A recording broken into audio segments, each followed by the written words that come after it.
투자 전략을 배워볼 거예요. 혹시 퀀트 투자라고 들어보셨나요? 우리말로는 계량 투자라고 부르는데요.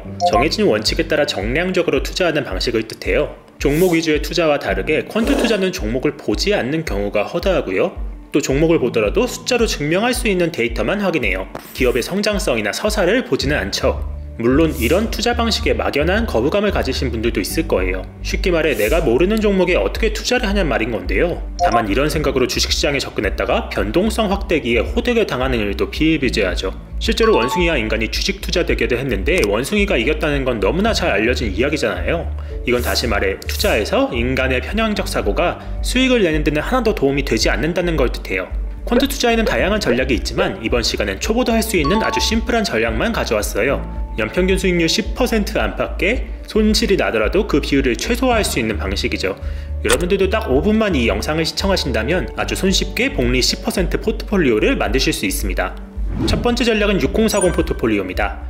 퀀트 투자에 있어 굉장히 전통적인 전략이고요. 주식 60%, 채권 40%를 투자하기 때문에 6040이라 불러요. 심플하죠. 근데 이 심플한 전략이 1970년부터 최근까지 연평균 복리 수익률이 10%에 달합니다. 투자 방법은 이렇습니다. 우선 미국 S&P 500 주식을 벤치마크하는 ETF, 예를 들어 스파이 ETF에 60%를 넣고요. 미국 중기국채에 투자하는 ETF, 예를 들어 IEF에 40%를 투자해요. 그리고 1년에 딱 한 번만 자산을 재조정하죠. 내가 투자한 자산의 값어치가 변동하니까 당연히 60%, 40% 비중이 깨졌을 거잖아요. 이걸 다시 주식 60%, 채권 40%로 조정해준다는 말입니다. 이걸 투자 용어로 바로 리밸런싱이라고 불러요. 이 간단한 전략의 수익률을 보면요. 1970년부터 최근까지 연평균 9.6%의 복리 수익률을 냈어요. 가장 큰 낙폭은 2009년 29.5%였는데요. 같은 기간 S&P 500 지수가 무려 50% 넘게 떨어졌으니까 상대적으로 방어력도 우수했죠. 두 번째 전략은 방어적 자산 배분, 일명 PAA예요. 마우터 켈러라는 계량 경제학자가 만든 전략인데요. PAA 논문의 부제가 많이 벌고 조금만 잃어라거든요. 이 부제만 보더라도 전략이 무엇을 지향하는지를 알 수 있죠. 이 전략은 6040보단 조금 복잡한데요. 이미지로 보이시는 12개 ETF를 기준으로 삼고요. 이 ETF들의 현재 가격이 12개월 이동평균선보다 위에 있는지 아래에 있는지를 보는 거예요. 만약 이평선 아래에 있는 ETF가 없다면 12개 ETF 가운데 1년 이동평균선 위에서 가장 높게 있는 6개 ETF에 돈을 나눠서 투자합니다. 그리고 12개월 이평선 아래에 있는 ETF가 만약 1개가 있다면요. 상위 5개 ETF에 투자하고 이에 더해 안전자산에 해당하는 미국 중기국채, 예를 들어 IEF의 6분의 1을 투자해요. 이평선 아래 ETF가 2개 있다면 상위 4개 ETF와 함께 IEF의 6분의 1을 투자하고요. 3개가 있다면 IEF의 6분의 3을 투자하는 식으로 늘리는 거죠. 만약 1년 이평선 아래 6개 이상의 ETF가 있으면 당연히 내 자산은 모두 IEF에 들어가 있을 겁니다. 매달 한 번씩 이 포트폴리오를 조정할 경우 수익률은 어떨까요?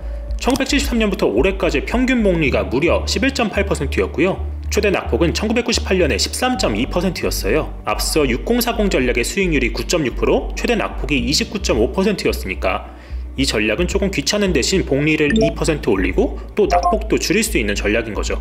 자, 그렇다면 6040이나 PAA는 왜 성립하는 걸까요? 이유는 간단합니다. 이런 퀀트 투자가 자연스럽게 내 투자 포트폴리오를 조정해주기 때문이에요. 우리가 투자를 오로지 종목에만 몰빵한다고 생각하면요. 급작스럽게 주가가 떨어졌을 때 그걸 회피하기 어렵고요. 또 일하는 시간에 매일같이 주식창만 보고 있어야 하니까 일도 잘 못하게 되죠. 하지만 퀀트 투자를 하면 1년이나 반년, 짧게는 한 달에 한 번만 투자에 신경을 써도 되고요. 또 자연스럽게 안전자산에 투자하니까 손실을 방어할 수 있게 되는 겁니다. 투자자들은 보통 투자할 때 가장 중요한 게 수익을 내는 거라고 착각을 하는데요. 하지만 내 자산을 장기적으로 키우는 게 목적이라면 더 중요한 거는 수익을 내는 것보단 손실을 줄이는 거예요. 당신의 손실을 줄이면서 수익을 내는데 가장 적격은 바로 퀀트 투자가 될 겁니다. 이 영상을 보고 퀀트 투자에 관심이 생기셨거나 혹시 6040이나 PAA 전략에 헷갈리시는 게 있는 분들은 댓글을 달아주세요. 여러분들이 이해하실 수 있을 때까지 충분히 설명을 해드릴게요.